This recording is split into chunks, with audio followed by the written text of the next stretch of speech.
Hello, welcome to the Cool Library. I'm Ellen, and we're doing a wrap-up earlier than I usually do it. So I usually do quarterly wrap-ups, but in these past 2 months I've already read so many books that if I keep going at this rate, by the time we get to the end of the first quarter, and I have to do a wrap-up video, it's going to be probably 2 hours long. And so I think what I'll be doing for this year, if I keep going at this rate, then I will be doing a wrap-up every 2 months for you guys. I'm also going to be doing the wrap-ups a little bit differently than I have in the past, but we will get to that when it's time for that part. But let's start with statistics. So I read a total of 20 books. That's right, 20 books in these first 2 months. I'm already 6 books ahead of schedule. It is very exciting for me. This is what it looks like by month. So I definitely read more books in February, even though there were less days in February. Who knows why? And then here it is based off of pages. Again, read a lot in February for some reason. Total amount of pages I've read so far is 5,314. Okay, next we have my reading method. Let me get a little further over. Most of it was physical. Most of it was physical, which is also shocking to me because usually I need the audiobook to kind of like help me get faster, but most of them read completely physically. Only a few were mixed media, which is like both audio and physical. I am also 50-50 with series and standalones. So excited about that because I have been trying to focus more on series this year, just so I can kind of like finish series and stop being in the middle of so many series. I'm also tired of saying the word series, but I'm gonna say it a couple more times. I have started 3 series. I have continued on with 4 series, and I have also finished 3 series. I have read 8 different genres. My main genres are fantasy and romance so far this year, but also horror, mystery, humor, historical fiction, dystopia, and nonfiction. The length of the books that I have been reading, I'm actually shocked to see books that are above 400 pages because that's not normally what I do, but I've also been trying to focus on bigger books this year.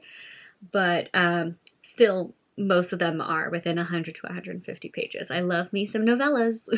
The format of these books, most of them are novels, but I have read a couple of novellas, graphic novels, and it's not really a collection of poems. I just didn't know what to put it as, and poems was like the closest I could come to. And again, we will get to that book when we get to that book. Here are my star ratings. Mostly they have been 4 and 3.5 stars. The age, mainly adult. It's what I've been doing now, but I have also read a good amount of young adult and 1 middle grade. Publication year, kind of all over the place, but all you really need to know is most of them have been 2024 releases. I'm shocked because I honestly feel like I haven't read many 2024 releases, but I guess I have. Now here is the LGBTQ plus representation within the books. Most of them are apparently absent. Again, not liking that. I swear I'm not trying to do this. But 25% are with main character, 10% are present within the book. And then also below that is the breakdown of the LGBTQ plus representation that I've been reading. It is mainly more than just one LGBTQ plus thing within the book. There's multiple, but there's also been some lesbian, bisexual, and gay. Now let's also talk about disability rep. Again, most of the books I read do not have disability representation. I'm sorry.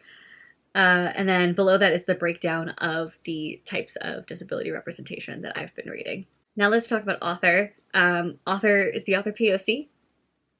Most of the time, no, and it's upsetting to me that I have been doing this. Ugh. But below is the breakdown of the POC, so mainly Black, but also some Asian. The gender of the author, mainly female, that I've been reading.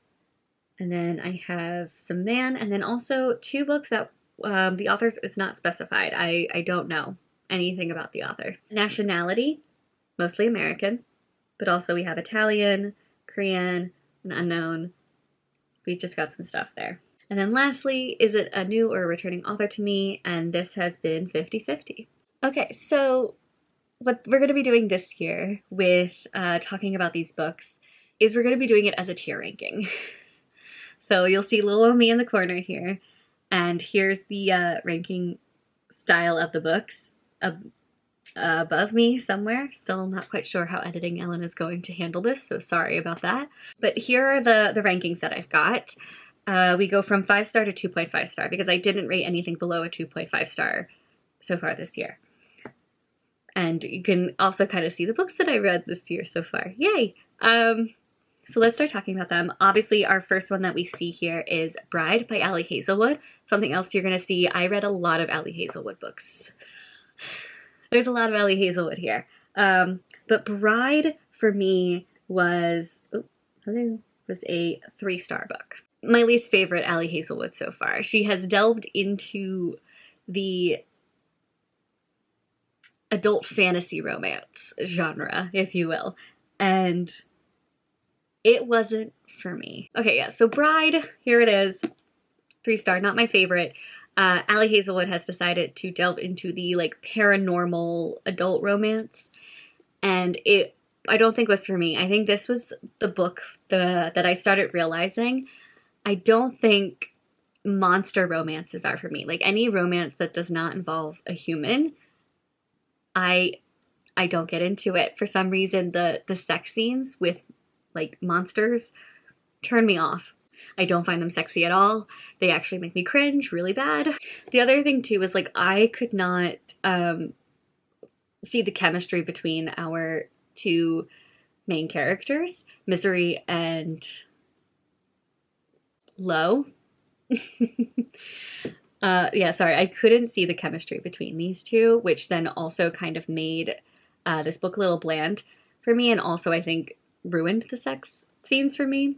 But what really ruined the sex scenes for me, and probably have ruined penises for me forever, was how they described his penis. Yeah, I was not into it at all.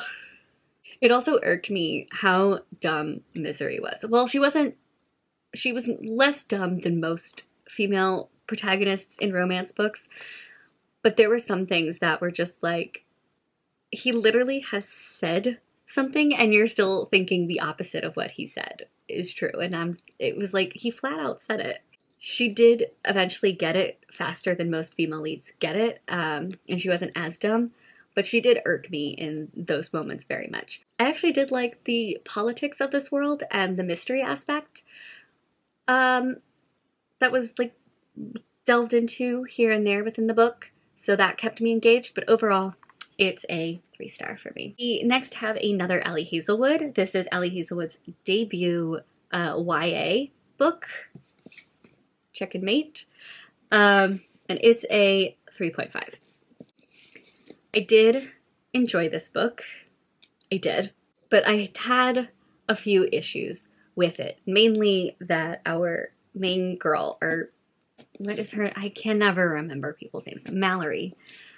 Mallory was also just like a dumb main character that was just frustrating to read sometimes. Because I hate in these romances when women are like, oh my god, he doesn't like me, when the guy is being so obvious that he likes her. The other thing too was like, this is supposed to be like an enemies to lovers chess romance, and I didn't get the enemies to lovers vibe. I hate when like romances try to say it's enemies to lovers when really only it's like a one-sided enemies to lovers. Like she's the only one who's like, this is enemies to lovers, and I'm like, he's never been your enemy. Maybe like I don't think he was ever an enemy within this book. I also didn't really like the lying to the family aspect, and it kind of frustrated me because I don't think they explained it well enough in the beginning why she wasn't telling her family. It wasn't until the very end and like things kind of came together and I understood her past. But at the same time, it was just so frustrating to read about all the lying. So, and also it like didn't seem believable that her mom wouldn't have like found out about what was going on. I did really like the romance though. I did genuinely enjoy the romance, and I thought they had good chemistry with each other. But overall, it was just like, okay. Next we have Argylle by Ellie Conway, who is not a real person. So before I go into the rating of this book, so Argylle is also a movie that has recently come out. It's also in my movie wrap-up video, which I have linked down below if you want to see my thoughts on the movie. But this book is not the movie. book was like a PR thing for the movie. Like Jane the Virgin kind of did the same thing where Jane in the TV show, she is an author, and in the show she was coming out with her like first book. So they then published the book that she wrote. And that's what this is. So the movie Argylle is about Ellie Conway, who's an author of this like popular like James Bond-esque book series. And so to like help promote the movie, they have come out with like the first book in her series that she writes. But the movie is following her after she has written, I believe, the fourth book in the series. Now, the book. The book was a 2.5. Was not into the book at all. So like this is a very like espionage, secret agent story plotline. It's the best I can give you. And our spy is named Argylle. He was originally not a spy, but like gets recruited after he like helps out some people. This to me was incredibly overwritten. This could have been 100 pages shorter and I still would have felt it was too long. It's one of like, you know how in school when you had to write a paper and it was like, okay, you have to write 5 pages on this topic, and you're writing it and you finish it and it's like 3 pages. And you're like, oh crap, I have to make it 5 pages. And so you're just trying to like fill in things, you're repeating, you're going on tangents that aren't necessary just to try to get it to that 5-page mark. That's what this felt like. And it was incredibly frustrating. It was also way too descriptive. Like, and even though it was too descriptive, I still couldn't really picture anything. Like I could picture some of the scenes, but it was mainly like the fight scenes I couldn't picture the way that they were describing it. What I did enjoy though were the characters. I liked our main character. I liked all of the side characters. I did, however, find it to be incredibly predictable. So like the twist that happens at the end with one of the characters, I saw it coming from the very beginning. But yeah, this just was like too much, too convoluted, a lot going on. Not really a fan. 2.5. Okay, next we have Chain Gang All-Stars, which is going in the 4-star category. This was a 4-star book for sure. This originally was like a 5-star prediction, so I was kind of upset that it didn't make it, but I did still really enjoy this book. So this, people have been saying, is kind of like adult Hunger Games, but like Gladiator style, set in a prison. This is a dystopian world where we are following these prisoners who are part of this thing called Chain Gang All-Stars, which is aired on like sports television. It's kind of like the new sports, but it's following prisoners who are fighting to the death in like gladiator style or sometimes team style. I do think we had way too many different perspectives. I would have just preferred having like the perspective of the prisoners and maybe like 1 or 2 perspectives of the people who were protesting. We didn't need all of the other perspectives, I don't think. It was a lot going on, but I did still enjoy this story. It has a lot of analysis on race as well as the prison system, and I think it really discusses those things very well. And I also really enjoyed the footnotes. This was my first time reading a book that had footnotes in it, and I kind of want to find more books with footnotes because I surprisingly really enjoyed it. I thought it was going to be distracting, but it wasn't at all. It actually added to the story and added to my emotions towards these characters.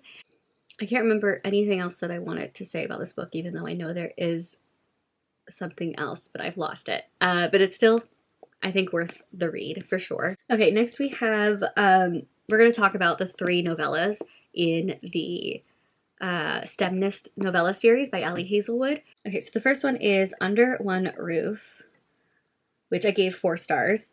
The second one, Stuck With You, was also 4 stars. And then Below Zero was also 4 stars. This was a 4-star novella series, romance with females who are in predominantly male careers within like chemistry and NASA, stuff like that. And it's following their little romances that they have. I really enjoyed the series as a whole. It is definitely a 4-star series. My favorite in the series being Under One Roof. So for the first one, Under One Roof, I thought I had really good pacing. I enjoyed the romance very much. This was like a good hate to love romance. I do think the end felt abrupt though, so pacing was good up until the end. For Stuck With You, I really liked the ending, but I think the beginning was a little frustrating and a little rough. The guy in that one was definitely not my type. It was kind of annoying how often she mentioned how big he is. But this is like a typical thing with Ellie Hazelwood, so I tend to expect it now, but it's still annoying when I read it. Like, we get it, he's big. And I do think the characters had good chemistry with each other when there wasn't miscommunication. But there was some miscommunication within that one. And then lastly, Below Zero, love that it takes place in Norway. I think it was Norway. The guy honestly felt a little creepy to me, especially when he like followed her all the way to Norway. Like, I get why he did it, and I'm honestly kind of glad of the outcome. But, yeah, still like, why did you follow her all the way to Norway? And just like, not let her know you were there the whole time. It also just felt redundant in the fact that it was like still very similar to the other two novellas before it. But I did really enjoy the ending, and I enjoyed that like last chapter where everyone kind of like came together and we're all reunited in it. So this is definitely a 4-star series. Enjoyed it. The next book I have here is Dungeons and Drama.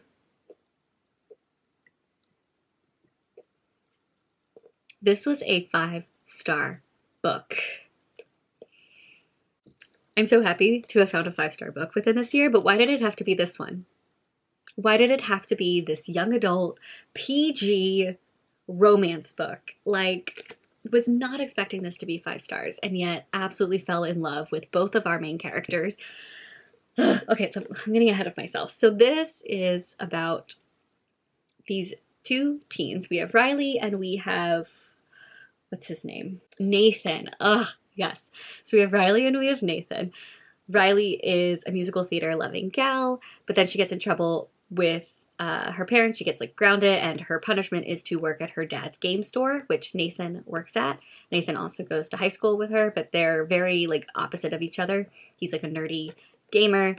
She's musical theater, but she starts like really enjoying playing Dungeons and Dragons with Nathan and his group of friends at the store. So I think that was like the main thing I really loved about this book, was that it was a combination of two like things in my life that I absolutely love: musical theater and Dungeons and Dragons. They decide to fake date each other to kind of help each other out with her ex and with his girl that he likes, Sophia, to like make her jealous because she wants what she can't have.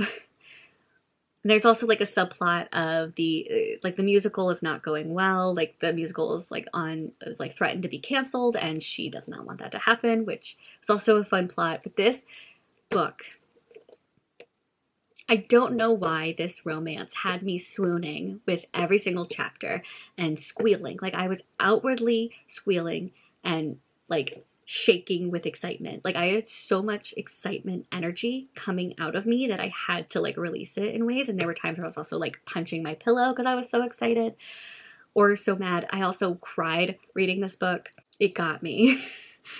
But yeah, I'm like mad that this book is 5 stars, but I'm also like really happy because I genuinely loved this book. I also think the fake dating was perfectly done, in the sense that like there's so many times in fake dating where it's like the girl or the guy doesn't realize that the other one is actually in love with them and thinks that they don't love them.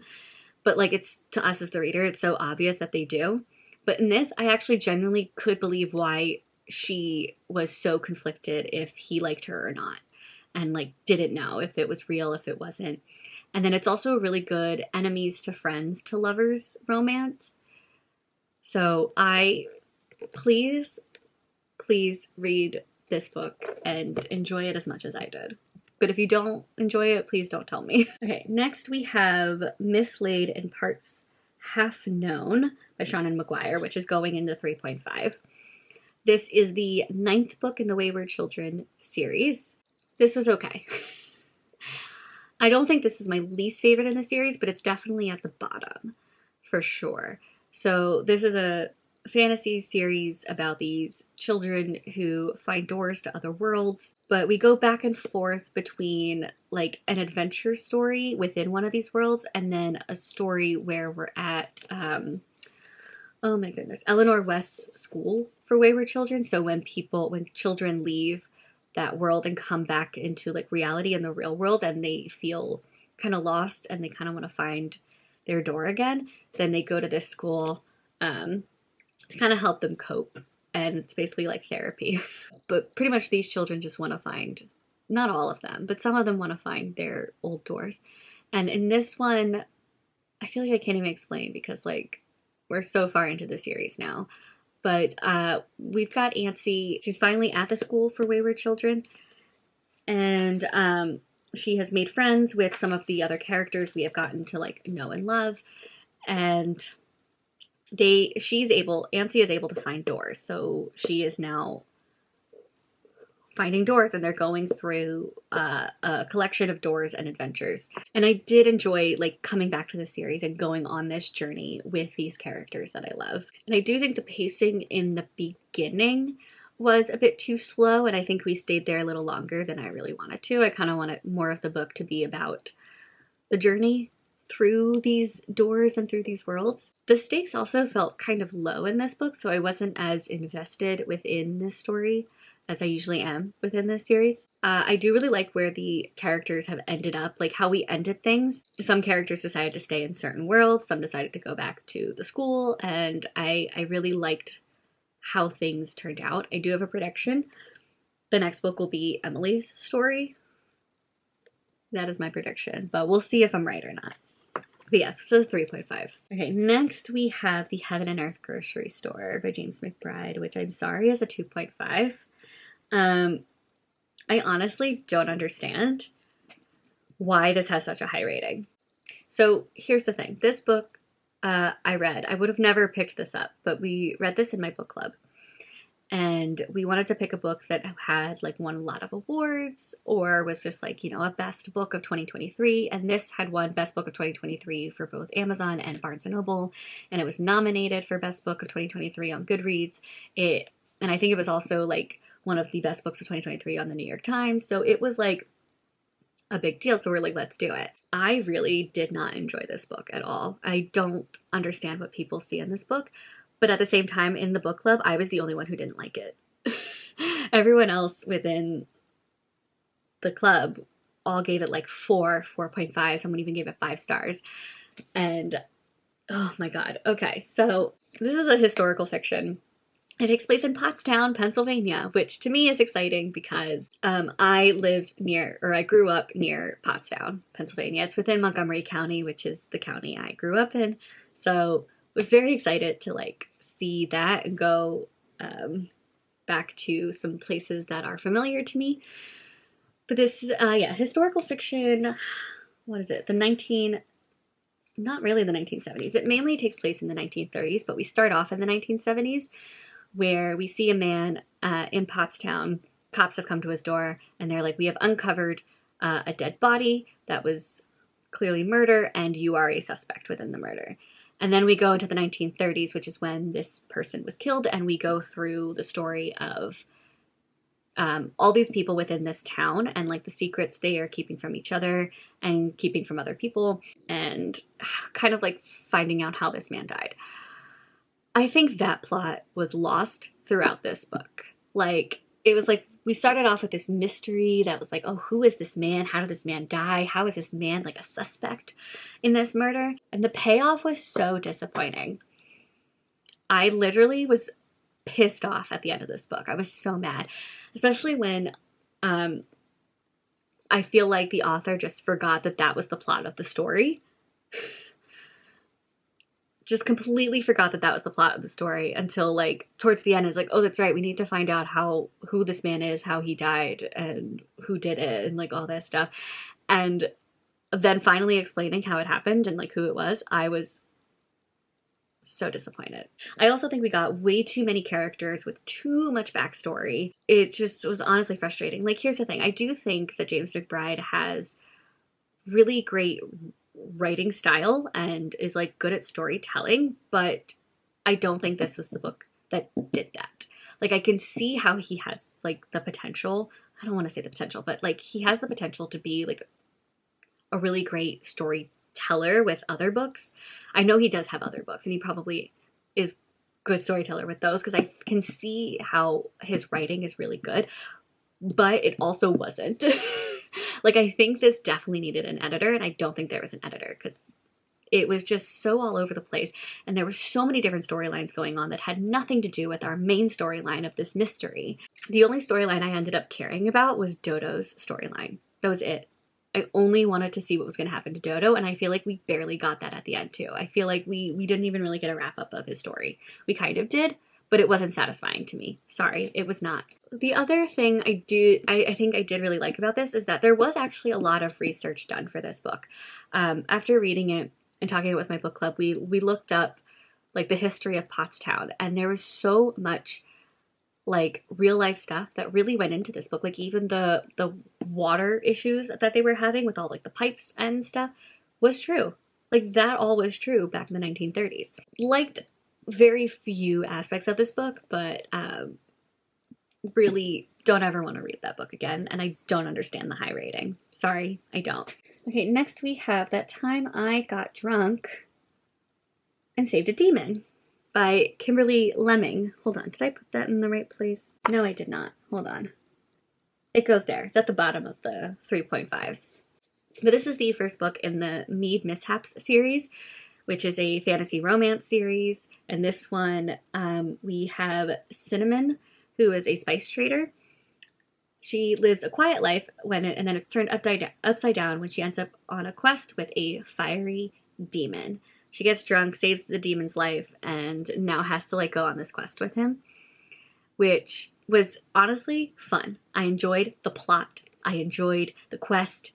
But again, I am learning that romance with people who aren't human is just not my thing, especially a demon. Like this, sorry, but no, absolutely not. The sex scenes did not do it for me. He also felt very, like, forceful.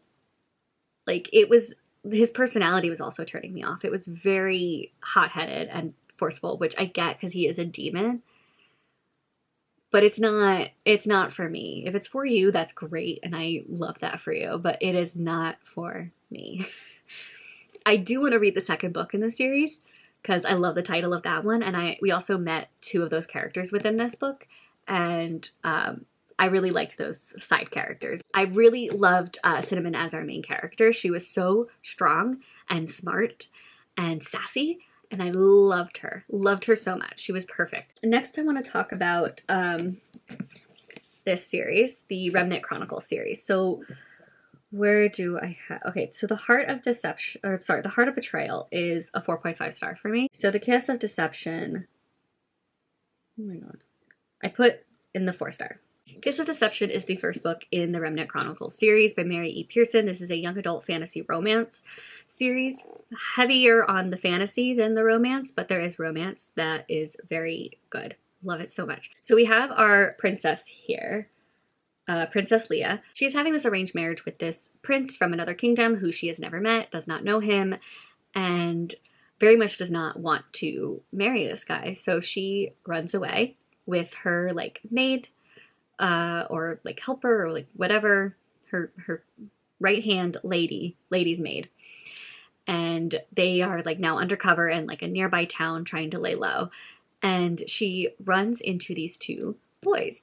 One of them is the prince that she was supposed to be marrying, and then the other is an assassin that was sent to kill her. Now, the whole time you're reading, you don't know who is who. Well, not the whole time. Maybe like halfway through, it's revealed who's who. But you don't know who is the prince and who is the assassin, but you see them having this like love triangle, or this love tent, where she's starting to fall for both of them. But it's a lot of like fantasy political stuff, which is honestly great, and really enjoying this series as a whole. The Heart of Betrayal obviously follows whatever happens after this one, but this one was also like, this one was just so much better because the way it ended. I have now finally started the third book, and I'm like really freaking excited. Both endings had really great cliffhangers, but this one, what a cliffhanger. I'm really enjoying the series so far, and I'm really enjoying Mary E. Pearson's writing style as well. We also have another like strong female character who is smart like 90% of the time. Yeah, Mary E. Pearson's writing is like super compelling and really getting me into this world. The only issue I think I have with the series is that I don't think like the powers are described very well. Like I feel like I don't still really understand how these powers work or why she has them. So that's like my only issue with it, but otherwise I'm having such a blast. I definitely like one of the men over the other, but we'll see how things end and see how things go. So the next book I want to talk about is The Fox Maidens. I think it's Before the Heart of Betrayal. It is, yes. Okay, so The Fox Maidens. This is a graphic novel, young adult fantasy about Japanese mythology, mainly about Gumiho, who is like a fox, the nine-tailed fox story, which I did know a little bit about that before reading this book. But this just, I mean, wow. I was not expecting much when I went into the book. I was just, you know, obviously expecting to have a good time, but I wasn't expecting to like give it a 4.5 star. Like the ending, I was sobbing. I was crying my eyes out. But yeah, so we are mainly following this girl, Kai. She is the daughter of like a very well-known general who has and like it's been known that he has defeated Gumiho. And so she is the daughter of him, and she has like two stepbrothers? No, she has two half-brothers who are like super mean to her, but her father teaches her how to fight, even though it's not customary for women to know how to fight. And there's like rumors that her mom is Gumiho, and so like she's like Gumiho's daughter. But then like things come to light, and it's like they may not be that far off on that. And she now has to like deal with certain things Fox related. And this was just such a great story. I really enjoyed the art style, although that doesn't really do it justice, but like this art style, gorgeous, really love it. I really loved the characters within this and the journey that they all go through. I think it does a very good job of balancing action with character development. And it's just such an engaging story and plot and writing style. So I really liked it and gave it 4.5 stars. Okay, the next book on here is The Last Tomb by Douglas Preston. This is the last book that I read in February. This is a nonfiction about real life stories of bones, burials, and murder. This is definitely for anyone who's interested in anthropology or archaeology. That's pretty much what this book centers around. But I was so incredibly bored. You have no idea. Like, what the hell? Like, I was so excited about this, especially because the last book was about the finding of King Tut's tomb, and that's what I was most excited for. But the other stories, I was like willing and ready to listen to them, and I feel like I learned nothing. Like, literally everything was just in one ear and out the other. I don't remember a single thing about this book. I don't remember any of the stories. But pretty much what this is just like a collection of articles that Douglas has written, and then at the end of the article he has like a little update to like update us on what has happened since he had written the article, which I think is just like also a very lazy way of writing.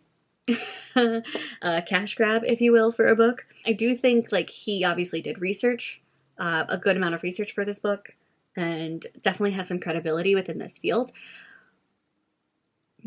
But it was not engaging at all.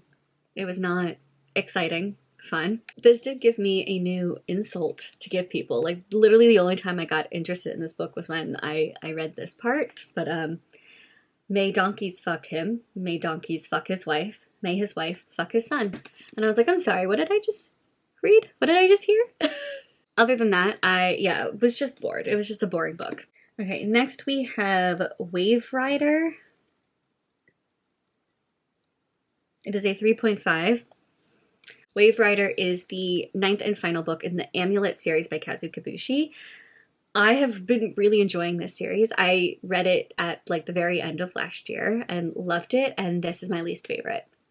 It's my least favorite, and I honestly don't know why.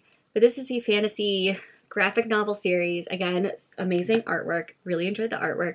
Where we're following this family. We're mainly following Emily, who is like the daughter, and we also have her brother Navin and her mom.